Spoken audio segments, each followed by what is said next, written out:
Hello everyone. Today we're going to talk about social domain theory and its relation to moral development. Social domain theorists start by defining what morality is. And they take their cue from philosophical theories of morality, especially from the Western tradition, where morality is focused on welfare, fairness, and rights. And it does seem to be the case that pretty much everywhere, even outside of the Western tradition, these reasoning about these types of concepts is essential in regulating social life. Now, what social domain theorists do is they notice that there are distinctive features of this type of reasoning that we can identify that will differentiate it from other types of reasoning. And they explore all the various ways in which we can distinguish this type of reasoning from other types and where that arises in our developmental trajectory. So, social domain theory, like Kohlberg's theory, aims to explain how people come to have the judgments that they do. How do they reason morally and why? And this theory holds that social cognition can be divided up into three distinct categories. So there are moral issues, which are claims about what people ought to do that are not based on tradition or authority. There are social conventions, which are claims about what people ought to do that are based on tradition or authority. And then there are personal preferences, claims about what people ought to do just based on what they like. Each of these are distinctive domains of judgment, and there are distinctive developmental milestones where children they're coming to navigate their social life come to distinguish these different things and treat them differently in their reasoning. So here's a quote from Elliot Turiel, who's one of the founders of this social domain theory approach. He says, interactions about moral transgressions typically do not involve commands or communications about rules and expectations of adults. Interactions around moral transgressions are about the effects of actions on people, the perspectives of others, the need to avoid harm, and the pain experienced, as well as communications about welfare and fairness. By contrast, he says, interactions around conventional events revolve around adherence to rules, commands from those in authority, and an emphasis on social order. So there are these distinctive domains of human reasoning, and we're sensitive to them at a pretty early age, cross-culturally. So what are the distinctive features of the moral domain? Well, according to social domain theorists, moral judgments are based on rules that are authority independent, which is they do not depend on anyone's say-so. They are impersonal, that is, they're not based on any person's preferences. They're universal, meaning they apply in all situations that are relevant, right? They don't just apply in one really contextually specific situation. They are typically justified by reference to welfare, fairness, and rights. So if you ask, why is this rule a rule? Well, it's because it will improve somebody's welfare, it will treat them fairly, or it will be an enforcement of their rights. They're also unalterable. That is, we can't change them just by changing our preferences or just on a whim. They apply to us whether we like it or not. And they're serious. That is, violating them is a serious matter, right? And going along with that, they're more punishable than other types of rules. So if somebody violates a moral rule, we typically think it's legitimate to punish them. Now, the social conventional domain has a different set of features. Social judgments are based on norms or conventions that are authority dependent, meaning that they depend on an authority's say-so. If somebody's in charge and that person says, this is the way we're going to do it, that's what makes it the case that we ought to follow this rule. They are personal in that they depend on the preferences of some authority. Now, they're impersonal in one other sense, in that the people that are under the authority of somebody else, those people, their preferences may not matter, right, in the formation or the legitimacy of the rule. But they are personal in the sense that they depend on the preferences of the authority. They are relative in that they apply to some social contexts, but not to other contexts, even when those social contexts are the same or similar, right? Whereas for the moral domain, there are moral rules that apply universally, And they do not, as long as you have relevantly similar situations, the same type of rule ought to apply. In the case of the social conventional domain, that may not be the case because maybe you have a different authority figure that's set up a different set of rules. They are justified typically by reference to consensus or tradition. Basically, we've always done it this way, or hey, we all kind of agree that this is the way we're going to do it. They are alterable in that we could change the convention if we wanted to. If we decided to, we could all just drive on the left side of the road instead of the right, right? Now, they are also less serious in that violating them is not often a big deal, right? And furthermore, they're typically less punishable. They're not the kind of thing that we think it's worth sending somebody to prison for. The third domain of social knowledge that people come to understand as they proceed through their development is the personal domain. And we're not going to spend a whole lot of time on it, but it's worth defining up.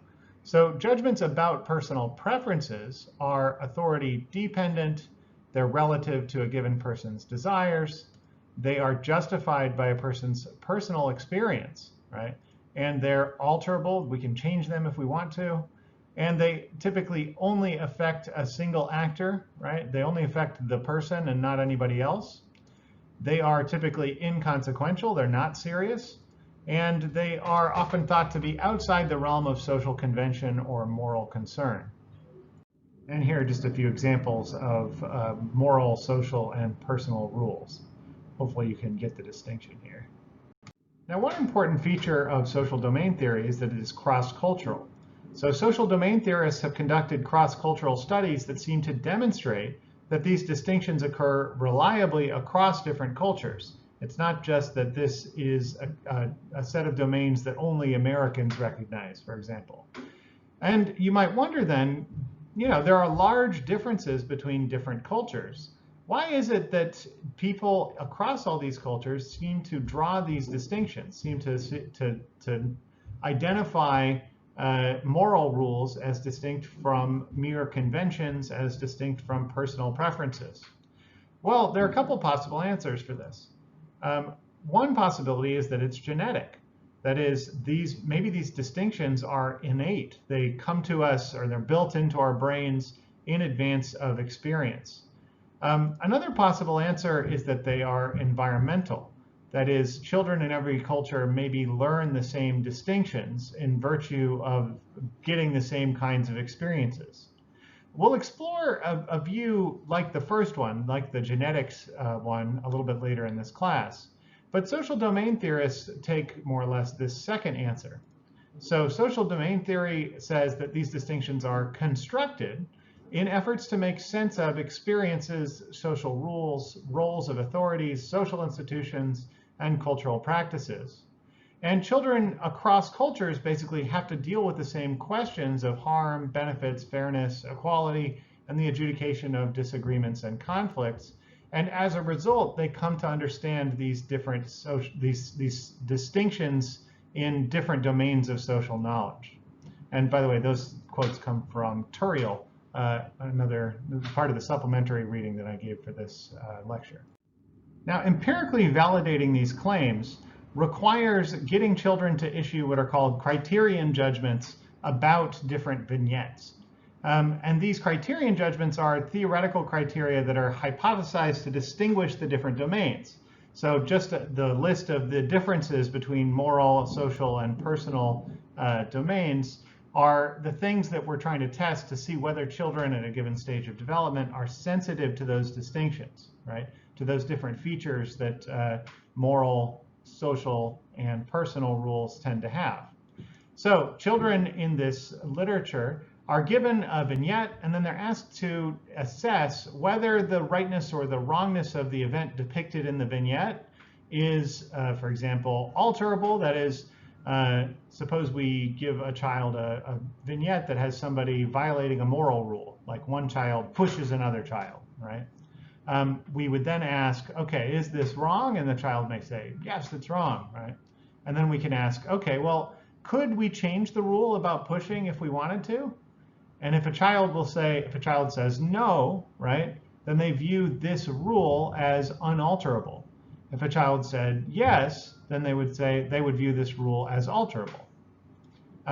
We could also test whether the child believes the rule to be generalizable, right, or universal.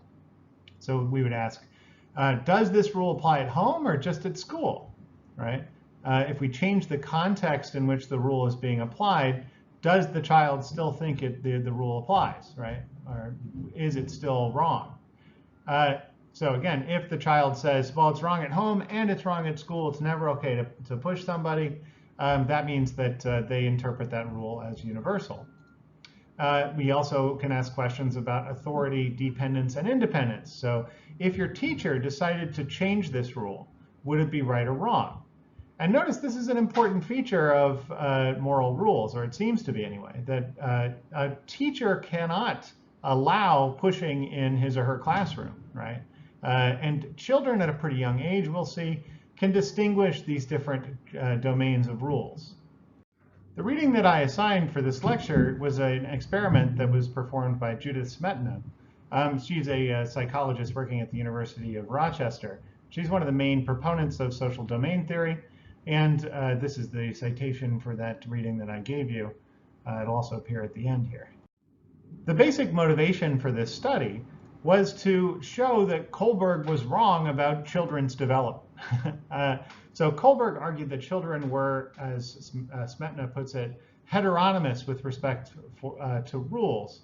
That is, they act in accordance with their desires or with some external authority. They don't accept the rules as universal and objective and independent of authority. Well, on Kohlberg's view, this makes sense because at stage 3, for example, children are treating morality as though it is defined by authority figures. And stage 4, they treat morality as defined by their society and its laws. But crucially, these are purely conventional stages in that they do not question the motivation or the justification for those conventions, right? All they're really interested in is, what do the authority figures say, and what does the law and society say? So Kohlberg's view claims that children basically cannot advance past this until pretty late in their development. And this study is aimed at demonstrating that that's not the case, that children in fact have a more robust understanding of the distinction between moral and conventional rules than Kohlberg gave them credit for. So here are the methods for this study. 44 children in 2 different age cohorts were included. These children were given 10 stimuli scenarios, 5 of which were moral and 5 were conventional. So for example, they were told, imagine one child hits another child. That's a moral one, right? Now the children are not told that that's a moral one. They're just saying, imagine that one child hits another child. Or imagine that a child is not sitting in the designated place during story time, right? Now, the researcher proposes, so Smetana proposes that the first is moral and the second one is conventional. And she's trying to test whether children are sensitive to this distinction. And to do that, she asks all kinds of questions about these different scenarios that she's posed to these children. So, for example, they evaluated authority contingency by asking, would whatever event we're talking about be okay if there was no rule about it? So they'd say, imagine a child hit another child. Would that be okay if there was no rule about it? Now, then they recorded the children's answers, yes or no, right? They also asked about a measure of relativity. So would it be okay at home or in a different school, right? If the one child hit another child, and they recorded whether they said yes or no. They also asked about seriousness. So they said, would this event be okay, a little bad, or very, very bad, right? And got the children's judgments about that. They also assessed punishability. So should the teacher punish this person, this kid that hit another kid, or this kid that is not sitting in a designated place during story time, right? So notice what we're doing here is not just assessing whether the children think that a given action is wrong. In fact, basically all of these actions that the children were given were wrong, right? It's technically wrong not to sit in your designated place during story time. and it's wrong to hit another child. But the issue is, how are these children conceptualizing these rules, right? Do they conceptualize them as authority contingent, relative, and unserious and not worth punishing? Or are they authority independent, universal, serious, and definitely worth punishing? So here were the results. Age and sex had no effect.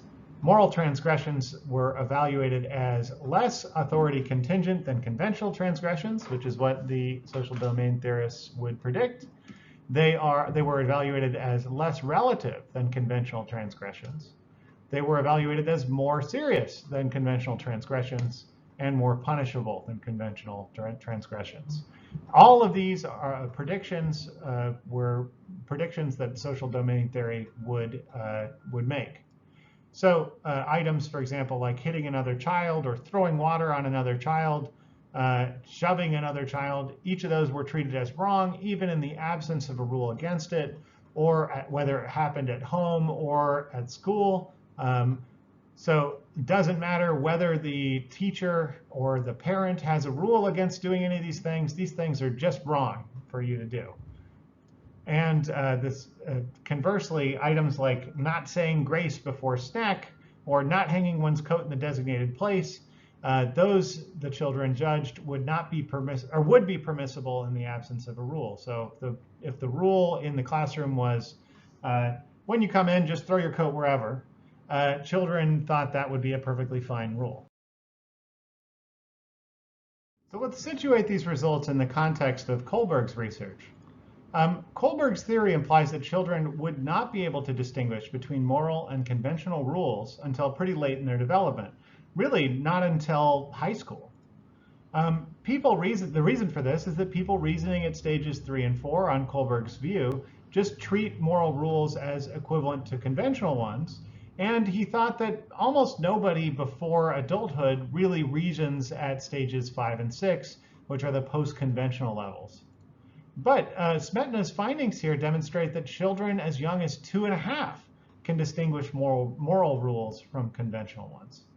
And what this all seems to indicate is that there are really early in a child's development, there are different domains of social knowledge that seem to have different criteria for them, that are organized in a systematic way, where these kinds of rules all have these things in common, and these types of rules all have these things in common. All right, let's sum up here. So social domain theory holds that people learn to distinguish different domains of social knowledge from a very early age. Furthermore, moral, conventional, and personal domains are each distinguished from each other by their conceptual features, by their authority, contingency, relativity, seriousness, and their justification based on harm, fairness, and rights.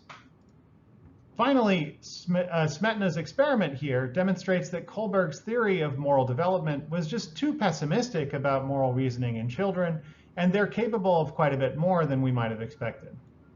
And here are the sources for this lecture. If you want to get more into social domain theory, and it's a pretty persuasive idea, you should definitely check out this first source here that I have listed, the Smetna Moral Development, the Social Domain Theory View. This is available in the Oxford Handbook of Developmental Psychology, Volume 1. It's a pretty long article, longer than I would have wanted to assign to you, but if you're going to write a paper about this subject, it's definitely worth going into. And we've also got a couple of other so we've got the experiment that I covered today, which is the second source, and this supplementary reading from Elliott Turiel.